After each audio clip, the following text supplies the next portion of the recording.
우리들은 모두 사춘기를 지나왔고 성에 대한 변화를 겪었습니다. 신체적으로도 정신적으로도 말이죠. 그런데 우리는 성에 대해 얼마나 알고 또 얼마나 이야기를 할 수 있을까요? 그래서 우리들은 아이들에게 몇 가지 단어를 읽어보도록 했습니다. 학교, 자위, 여친, 남친,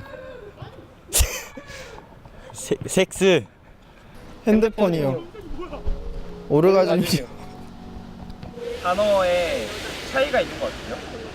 뭔가 건전한 거하고 불건전한 거하고 나눠주는 것 같아요. 그러면 불건전한 단어는 어떤 거가? 생리라던가 오르가즘 이런 것들. 한쪽은 조금 선한 쪽과 나쁜 쪽? 뭐라 해야지? 착한 이미지? 그런 게 나오고 뒤에는 약간 성적인 거 약간 말하기 껄끄럽고 안 껄끄럽고 건전한 거랑 네. 성적인 거랑 좀 말하기 좀 부끄러운 단어. 이게 부끄러워서요? 네, 쑥스러웠어요. 평소에 가족 친구들이랑 그러면 이런 주제로 이야기를 자주 안 해요? 자주는 안 해요. 네, 일상적으로는 많이 대화를 나누지 않았습니다. 부모님들과 함께 나누기에는 조금 뭔가 부끄럽다는 생각이 들었던 것 같습니다. 근데 왜 그렇게 자주 안 하게 되는 것 같아요? 이런 가족 얘기를? 별로 그냥 좋지 못한 것 같아서 말 안 하게 돼요. 쉽사리 대답하지 못하는 아이들의 모습. 성교육 전문가들을 만나 이야기를 들어보았습니다. 자연스럽게 성에 대한 것들은 즐거우니까 만지면 기분 좋고 이렇게 하는 게 맞는지 아닌지 이런 시행착오를 겪어야 되는데 여기부터가 외면당하니까 아이들이 이야기할 수 있는 창구가 없는 거예요. 그리고 조금씩 나이를 먹게 되면 어쨌든 IT 환경 속에 있다 보니까 자극을 받죠. 이런 자극들을 받고 이 문화 안에 있다 보니까 문제가 생기고 성행동이 일어나고 이랬을 때 가정에서 대처를 못하니까 전문가를 찾게 되고 이런 실정입니다. 네. 성은 일단 그 교육적인 영역에서 좀 벗어나서 생활에 대한 이야기를 꺼내는 것부터 시작이기 때문에 그런 이야기들을 하는 게 저는 성교육이라고 봅니다. 일단은 하지 말라는 교육들이 너무 많았고 그런 팽배한 사회적인 분위기 안에서 일단 그 성교육을 대체하는 것들이 뭐였는가로 고민해보면 대부분의 청소년들은 매체를 통해서 성을 접하는 게 사실이에요. 그러니까 제대로 된 사람을 찾아서 제대로 질문해서 꼭 알았으면 좋겠어요. 특히 야동 보고 배우지 않았으면 좋겠어요. 그러니까 뭐냐면 다 잘못된 데서 배워요. 뭐 친구, 야동, 뭐 만화책, 또 그 전에 선배들, 경험했던 선배들. 그러면 야동이나 또는 음담 패설로 알게 됐던 이런 왜곡된 정보들을 친구들하고 얘기하거나 아니면 어떤 매체를 통해서 계속 이 지식을 습득하다 보면 그게 굉장히 견고해집니다. 실제로 내가 경험해야 될 성들, 내 몸으로 터득해야 될 내용들은 조금 멀어지고 이런 정보들이 좀 가득하다 보면 내가 사랑하는 사람과의 어떤 관계에 있어서도 이상이 좀 생깁니다. 이런 것들이 저희가 볼 때 지금의 진단을 내리고 또 우리가 앞으로 가져가야 될 어떤 방향이지 않을까.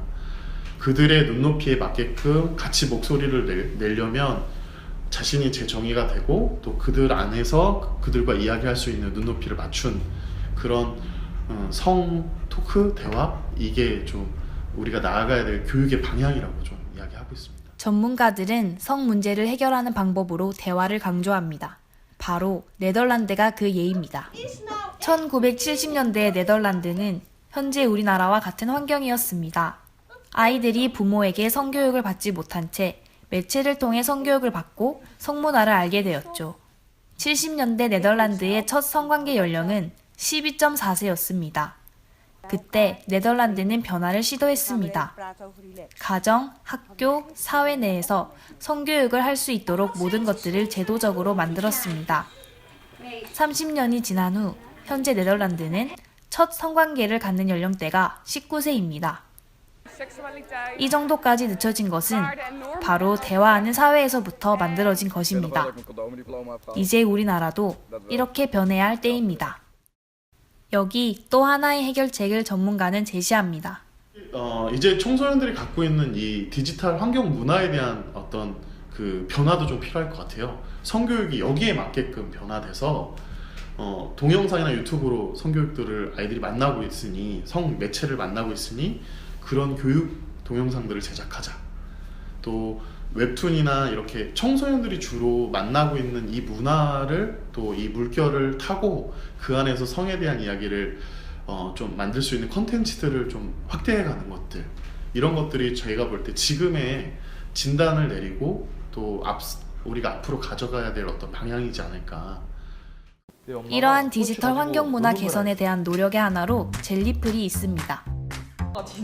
엄마 자위가 뭐야? 이랬는데 엄마가 너 그거 어디서 봤어? 이러는 거예요. 막 엄청 화를 내는 거예요. 젤리풀은 꽁꽁 숨겨왔던 우리의 사랑과 성에 대한 이야기를 좀 더 자유롭고 평등하게 나눈다 라는 취지로 만들어진 유튜브 채널입니다. 다 뽑아버리는 것 같아요.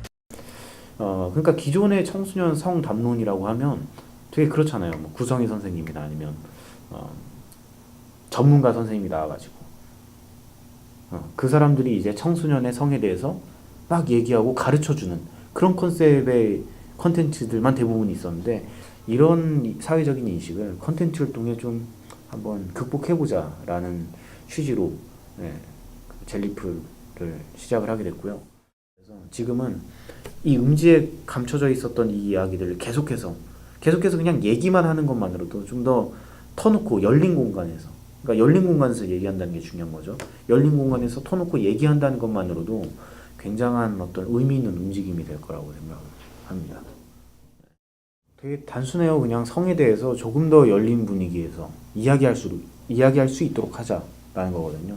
그냥 이야기를 좀 더 자유롭게 할 수 있는 분위기를 만들자라는 차원을 좀 넘어서 정말 좀 더 자유롭고 평등한 성에 대한 문화를 만들어 나가는 그 자세, 그런 노력이 필요할 것 같아요. 그동안에 그 사람들, 그 청소년들이 좀 더 자유롭고 평등하게 얘기할 수 있을 만한 사회적인 여건 분위기가 과연 형성이 되어 있었는가? 거기에 대한 반성이 먼저 이루어져야 될 거라고 생각해요. 그래서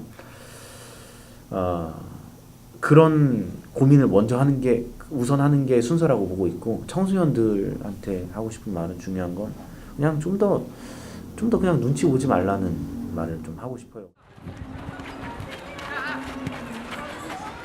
우리들은 너무 눈치 보고 살아왔는지도 모릅니다. 음지로 갈수록 곰팡이가 더 피어나는 것처럼 성에 대한 이야기 또한 숨기려 할수록 그 문제들이 곪기 마련입니다. 성에 대해 더욱 당당히 말할 수 있어야 건강한 삶을 살아갈 수 있습니다. 일상 속의 성 이야기, 이제 당당히 말해보는 것은 어떨까요? 하고 싶은 말은 해야 돼. 그러면 정말 병이 돼. 묻어두고 숨기려 해도 결국 드러나게 돼 있어. 어떤 말들은 꼭 해야 돼. 안 그러면 정말 후회해. 솔직할 수 있는 시간